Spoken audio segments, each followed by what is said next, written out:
আসসালামু আলাইকুম রহমতুল্লাহি ওবরকাত। কেমন আছেন দিনী ভাইজানেরা ও দিনী বোনেরা? আচ্ছা, প্রশ্ন না ঠিক আসলে কার কার বিবেককে নাড়া দেয় নাই শেষ ভিডিওটা দেখে, যেটা খুব ভাইরাল হয়েছে, ওই যে কুকুরটাকে যে কুমিরটা এসে খাচ্ছে, মানে কার কার বিবেকে নাড়া দেয় নাই? তো আমার কাছে মনে হয়েছে যে অধিকাংশরই বিবেকে নাড়া দেওয়ার কথা, কিন্তু আশ্চর্যজনকভাবে ওইখানে যারা উপস্থিত ছিল হাসির আওয়াজ পাওয়া যাচ্ছিল। সুবহানাল্লাহ। মানে একটা কুকুরকে কুমির খাইতে আসতেছে, এইটা কি খুব মজার দৃশ্য? মানে এই কেমনে এইটা কিভাবে সম্ভব? সুবহানাল্লাহ। মানে পতিতালয়ের মেয়ে কুকুরকে পানি পান করায় জান্নাতে যাবে, ওইখানে এতগুলা মানুষ আছে। সুবহানাল্লাহ। কুমিরটার দূরত্ব কুকুর থেকে যথেষ্ট দূরে, যথেষ্ট দূরে ছিল। সুবহানাল্লাহ। তো তাকদিরে এমনটাই ছিল, কিন্তু এতগুলা মানুষের সামনে বাঁচানোর তো একটা চেষ্টা করা উচিত না? মানুষজন হাসতেছে যে কুকুরকে খাচ্ছে। সুবহানাল্লাহ।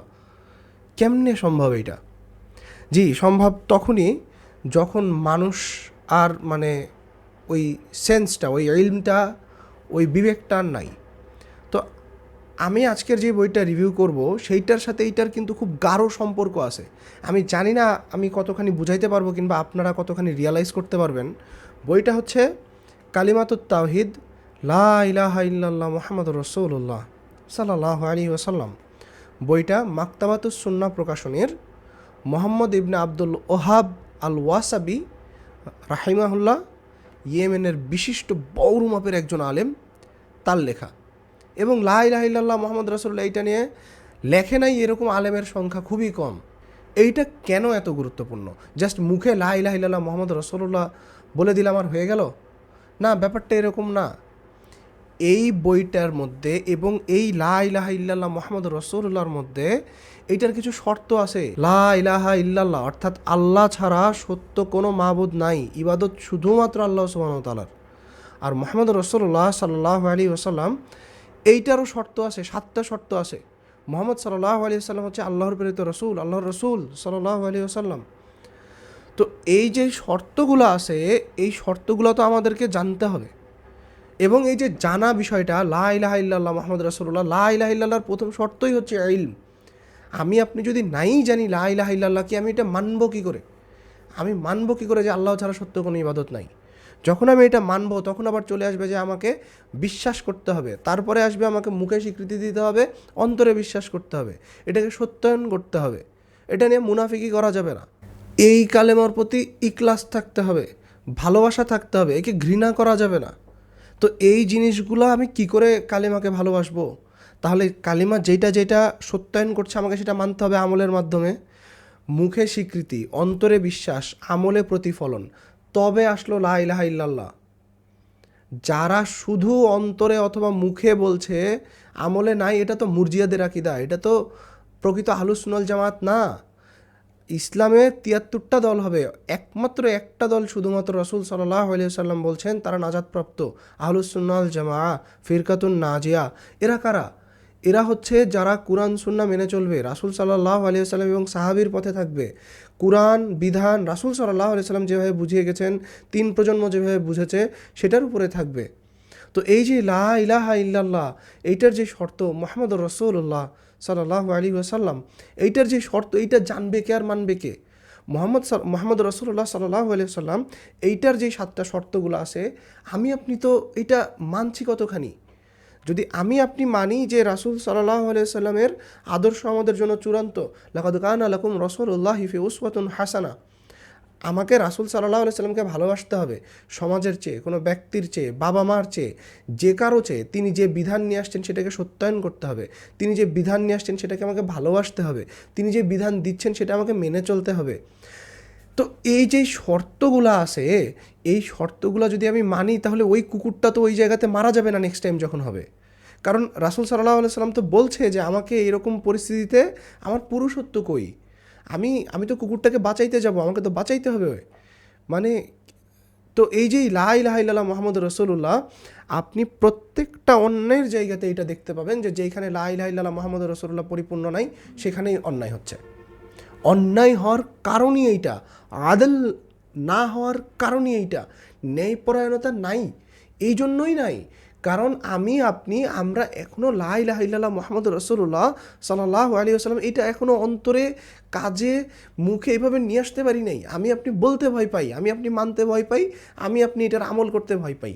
আলা কুল্লি হাল, যার জন্য কেউ একজন যখন মাজারের বিপরীতে বলে তখন জিনিসটা সহজ হয়, কিন্তু মাজারের ভিতরে যখন মনে করেন একটা কুকুর মারা যায় তখন সব চুপ, অথচ মাজার তো স্পষ্ট শিরক। যে কেউ যে মাজারে বলবে যে মাজার বাবা তুমি আমাকে দিয়ে দাও, কুমির বাবা দিয়ে দাও, এটা তো শিরক, এটা তো লা ইলাহা ইল্লাল্লাহর রুকনের মধ্যে আসতেছে, এটা তো বেসিক, এটা তো আপনার প্রথম পার্ট, যে আমরা আল্লাহর সাথে শিরক করব না। আল্লাহ আমাদেরকে তৌফিক দান করুন, আল্লাহ আমাদেরকে শিরক থেকে বাঁচায় রাখুন, আমিন। আমাদেরকে বুঝতে হবে যে শিরক করা যাবে না, শিরক করা হবে না। যখনই শিরক করবে এটা জুলুম করা হচ্ছে। তো এই লা ইলাহা ইল্লাল্লাহ মুহাম্মাদুর রাসূলুল্লাহ, প্রত্যেক যেই জায়গায় আপনি অন্যায় দেখবেন, আদল দেখতে পাবেন না, ন্যায়পরায়ণতা দেখতে পাবেন না, ন্যায় নিষ্ঠা দেখতে পাবেন না, দিন দেখতে পাবেন না, সেই প্রত্যেক জায়গাতে লা ইলাহা ইল্লাল্লাহ মুহাম্মাদুর রাসূলুল্লাহর অভাব আছে। এটা যে কোনো সংগঠন হোক, যে কোনো ব্যক্তি হোক, যাই হোক ভাই, আমাদের কাজ সুন্দর করে দাওয়াত দিয়ে মানুষকে অন্তত পক্ষে লা ইলাহা ইল্লাল্লাহ মুহাম্মাদুর রাসূলুল্লাহ সাল্লাল্লাহু আলাইহি সাল্লাম এটা সম্পর্কে জানানো। এখনও যদি আমরা না বুঝতে পারি তাহলে আর কখন বুঝবো? একদল চলে গেছে মারামারির মাধ্যম দিয়ে লা ইলাহা ইল্লাল্লাহ মুহাম্মাদুর রাসূলুল্লাহ বুঝাইতে, মুসলিম ভাই মারামারি লাগাই দিছে। আরেক দল চলে গেছে একদম ছাড়াছাড়ি পর্যায়ে চলে গেছে, আর দাওয়াতই নাই, কিছুই নাই, বাসায় বসে থেকে লা ইলাহা ইল্লাল্লাহ মুহাম্মাদুর রাসূলুল্লাহ, ও তো সুফিবাদের দিক চলে গেছে। আরেক দল আছে ও সুফিবাদের দিকে চলে গেছে। কিন্তু এই যে সুন্দর পদ্ধতিতে রাসূল সাল্লাল্লাহু আলাইহি সাল্লামের পদ্ধতি অনুযায়ী মানুষজনকে যে জানাইতে হবে যে আসেন ভাই লা ইলাহা ইল্লাল্লাহ সম্পর্কে জানি, এটার যে শর্তগুলো আছে, এটার যে দাবি আছে, ইমান ভঙ্গের যে কারণগুলো আছে, আপনি যে যদি মাজারে সেজদা দেন, মাজার বাবা কুমির বাবার কাছে যদি চান, তাহলে আপনি মুশরিক হয়ে যাচ্ছেন। এই জিনিসটা যদি আমরা না জানাই তাহলে কেমনি কি? আপনার আমার দায়িত্ব যে আমাকে নিজ পরিবারে এইটা আগে জানানো, সব ঠিক হয়ে যাবে। আমাদের ফজিলাতুল শেখ সালিম আত-তাওয়িল হাফিজাহুল্লাহ বলছেন যে যারা মনে করে যে শাসক জালেম, তো জনগণ জালেম নয়, অবশ্যই জনগণ জালেম। আল্লাহ সুবহানাহু ওয়া তাআলা বলছেন আমরা যদি ভালো হই তাহলে আল্লাহ সুবহানাহু ওয়া তাআলা আমাদেরকে ভালো শাসক দিবেন। তো আমাদেরকে ভালো হইতে হবে। মারামারি, হানাহানি, সংগঠন, এটা ওইটা করে আসলে এই জিনিসগুলো লা ইলাহা ইল্লাল্লাহ মুহাম্মাদুর রাসূলুল্লাহ প্রতিষ্ঠা পাবে না। লা ইলাহা ইল্লাল্লাহ মুহাম্মাদুর রাসূলুল্লাহ প্রতিষ্ঠা করতে আমাদেরকে নিজেদেরকে শুধরাইতে হবে, নিজেদের পরিবারকে শুধরাইতে হবে, নিজেদের আত্মীয় স্বজন এলাকায় শুধরাইতে হবে, সুন্দর পদ্ধতিতে ভালোবাসার মাধ্যমে বলতেই থাকতে হবে, দাওয়াত দিতে থাকতে হবে, মানুষজন নিবে ইনশাআল্লাহ। তো এই অন্যায় থেকে বাঁচতে, অন্যায় রুখে দিতে দয়া করে ইলম অর্জন করুন। আমাকে সহ আপনাদের সবাইকে নসিহা করছি, লা ইলাহা ইল্লাল্লাহ মুহাম্মাদুর রাসূলুল্লাহ অন্তত পক্ষে এই বইটা শুরু করেন, মাত্র 20 থেকে 25 টাকা দাম। আমি কোনো মার্কেটিং করতেছি না ভাই, জাস্ট লা ইলাহা ইল্লাল্লাহ মুহাম্মাদুর রাসূলুল্লাহ সম্পর্কে আপনি জানেন। এই একই বই আব্দুর রাজ্জাক আল বদর হাফিজাহুল্লাহর আছে, একই বই আব্দুল আজিজ বিন আব্দুল্লাহ বিন বাজ রাহিমাহুল্লাহর আছে, একই বই মোহাম্মদ বিন সালেহ আল উসাইমিন রাহিমাহুল্লাহর আছে। আমাদেরকে জাস্ট পড়তে হবে,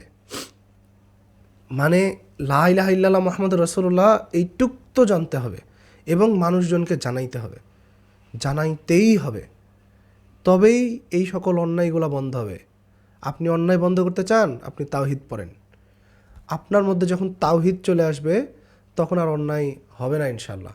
আপনার দ্বারা তো হবে না, এবার আপনি যখন আরেকজনকে জানাবেন, সে যখন মানবে, তার দ্বারা তো হবে না। আস্তে আস্তে হবে ভাই, দাওয়াত দিতে হবে ইনশাআল্লাহ। তো আল্লাহ আমাদেরকে লা ইলাহা ইল্লাল্লাহ মুহাম্মাদুর রাসূলুল্লাহ এর জ্ঞান সম্পর্কে জানার তৌফিক দান করুন। আমি যেটা বলতে চাচ্ছিলাম শেষ কথা, যে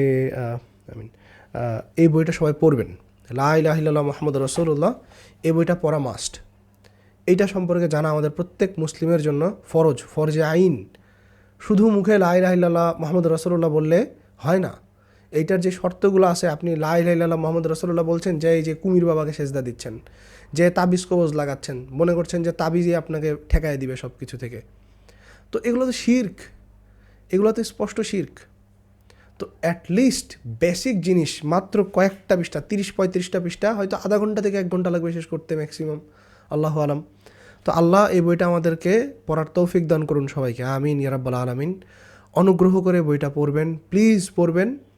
অন্যায় থেকে বাঁচতে, শান্তি প্রতিষ্ঠা করতে তাওহীদের প্রয়োজন, তাওহীদ সম্পর্কে আমাদের জানা প্রয়োজন। আসসালামু আলাইকুম ওয়া রাহমাতুল্লাহি ওয়া বারাকাতুহু।